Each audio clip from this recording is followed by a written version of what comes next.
जी sir. जी बिस्मिल्लाहिर्रहमानिर्रहीम।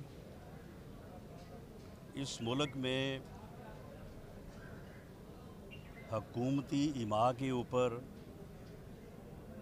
नैब का एक तरफ़ा इंतकाम जो है वो जारी है और नैब का अदारा जो है वो एक इन्वेस्टिगेशन एजेंसी या एक अदारे से हट के जो है इस वक्त पॉलिटिकल इंजीनियरिंग का अदारा बन चुका है और उसे और कोई काम नहीं है मासवाए इसके कि हुकूमत के मुखालफ अपोजिशन के लोगों को जो है वो विक्टिमाइज़ करे, उनके ख़िलाफ़ झूठे केसेस बनाए, उनके ख़िलाफ़ इंक्वायरीज़ बनाए और जब साल हा साल उन्हें कोई चीज़ नहीं मिलती तो उसके बावजूद जो है वो मेरिट पे फ़ैसला करने की बजाय जो है वो इंतकाम पे और फ़ैसला करते हैं।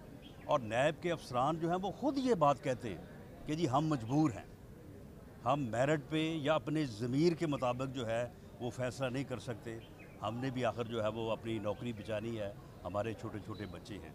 तो ये जो इंतकाम जो है ये नैब के ज़रिए से एंटी करप्शन का अदारा जो है उसे फ़ाल किया हुआ है। FIA में बशीर मेमन की रिटायरमेंट के बाद वहाँ पे भी यही अमल जारी है। तो इस वक्त पूरा मुल्क जो है, तमाम अदारे जो हैं वो सिर्फ़ और सिर्फ एक ही काम कर रहे हैं कि वो इस हुक्मरान टोले का जो है वो इंतकाम का ईंधन बने हुए हैं। कोई फलाह की पॉलिसी नहीं है आवाम की बेहतरी के लिए, इस मुल्क की बेहतरी के लिए, इस कौम की बेहतरी के लिए कोई पॉलिसी नहीं है। इस मुल्क की इकॉनमी को जो IMF के पास गिरवी रखा जा रहा है, स्टेट बैंक जो कि किसी भी मुल्क की इकॉनमी का इंचार्ज होता है, मैनेजर होता है, उसका कंट्रोल जो है वो IMF के पास दिया जा रहा है। यानी IMF जो है उसे पहले तो ये था कि IMF के लोगों को ला के यहाँ पे बिठाते थे अपने के IMF के मकासद जो हैं वो पूरी के। अब पूरे का पूरा स्टेट बैंक जो है वो IMF को जो है वो सुपुर्द कर दिया गया है और इस तरह से जो है वो मुल्क जो है उसको एक यानी मुआशी ग़ुलामी की जो है वो नज़र किया जा रहा है। और शायद इसी मकसद के लिए इस हुक्मरान टोले को या इमरान खान नियाज़ी को जो है ये चुना गया था और ये बदकिस्मती है। अपोजिशन अपने मौक़िफ़ के ऊपर और अपनी जद्दोजहद के ऊपर PDM के बैनर तले जो है वो इंशाअल्लाह ताला अपनी कोशिश करती रहेगी ताकि इस हुक्मरान टोले से, बल्कि ये तो अब मुल्क दुश्मन टोला जो है का रूप जो है वो इख्तियार करता जा रहा है, इससे जो है वो इस मुल्क और कौम की जान छुड़ाई जाए। जी जी नहीं देखें आप तो IMF ही यानी पूरा स्टेट बैंक यानी इस मुल्क की पूरी इकॉनमी का कंट्रोल ही IMF को दे दिया गया है। अब शेख हफीज़ साहब को आगे यहाँ बैठने की ज़रूरत ही नहीं है, अब वो सारा कुछ वहाँ पे चला गया। अब शेख हफीज़ साहब या उनके दूसरे जो कोलीग्स हैं वहाँ पे बैठ के ही जो है वो कंट्रोल करेंगे। अब उन्हें यहाँ पे आके जो है वो आके देखने की ज़रूरत ही नहीं है। और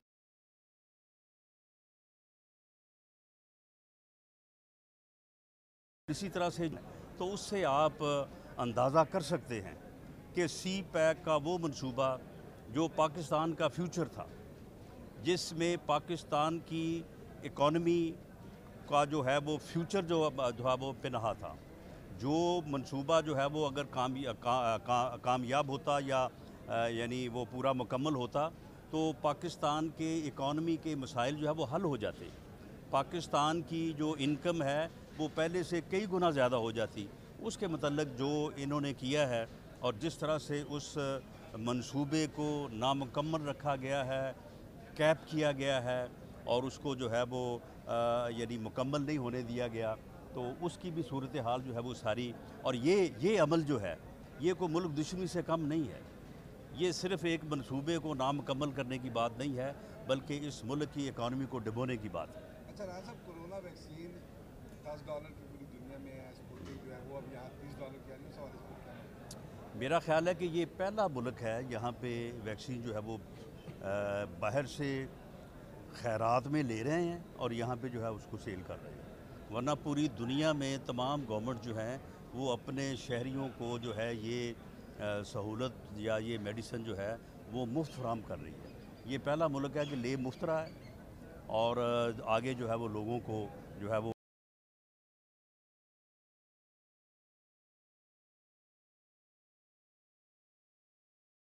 अमल कराने की बजाय जो है वो लोगों के कारोबार जो है वो बंद किए जा रहे हैं। हालांकि SOPs के ऊपर अमल करवाना चाहिए और लोगों के कारोबार जो है वो बंद नहीं करने चाहिए।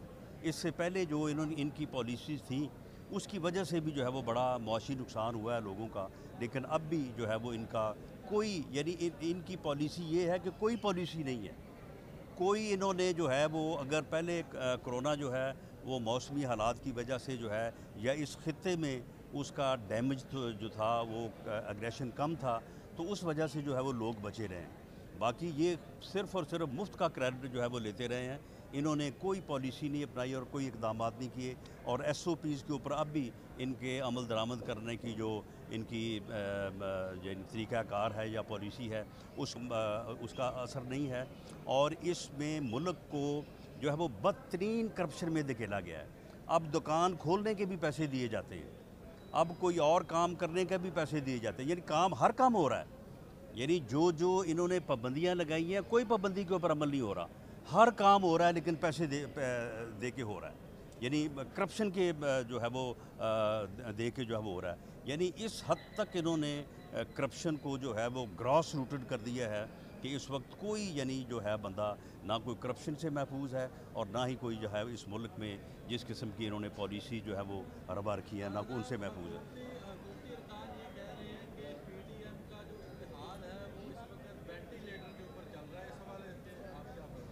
देखें, हुकूमत तो ख़ुद इस वक्त वेंटिलेटर पे है, इसलिए उसे वेंट की याद जो है वो सताती है। हुकूमती जो अपोजिशन इत्तेहाद है PDM, उसमें सिर्फ़ एक मसले के ऊपर जो कि इस्तीफ़ों से मुतल्लक था उसमें इख्तलाफ राय था। पीपल्स पार्टी का एक अपना मौक़िफ़ था, बाकी जमातों का एक अपना मौक़िफ़ था। उसके ऊपर जो पीपल्स पार्टी ने टाइम लिया है CEC से, वहाँ से जो है वो पीपल्स पार्टी अपना फ़ैसला लेके वापस आएगी तो उसके मुताबिक जो है इस्तीफ़े देने या ना देने का फ़ैसला हो जाएगा। लेकिन हुकूमत मुखालफ जद्दोजहद तहरीक जो है वो हर कीमत पर जारी रहेगी।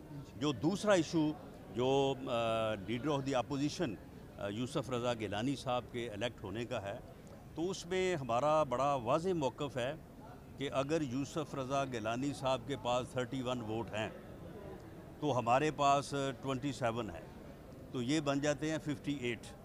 अगर 58 वोट हैं तो आएँ सामने लाएं, अपने 31 वोट इंश्योर करें, संजरानी साहब को घर भेजते हैं और यूसुफ रज़ा गिलानी साहब को जो है वो चेयरमैन सेनेट बनाते हैं। तो ये आप लीडर ऑफ द अपोजिशन का जो झगड़ा है ये खुद ब खुद जो है ये रिजॉल्व हो जाएगा। पंजाब हुकूमत में कोई इन हाउस तब्दीली आ रही है कि नहीं? देखें जी, पंजाब हुकूमत में इन हाउस तब्दीली की जो बात हो रही है उसमें ये तसर गलत है कि पाकिस्तान मुस्लिम लीग नून जो है उसमें हेजिटेट कर रही है या उसको जो है वो डिनाई कर रही है। मामला ये है कि अगर जिस तरह से कल एक बात चल रही थी खबर कि जी कोई तकरीबन 30 के करीब जो है वो रुकन हैं जो कि क्रॉस करके जो है वो अपोजिशन के साथ मिलना चाहते हैं, लाएं उनको सामने।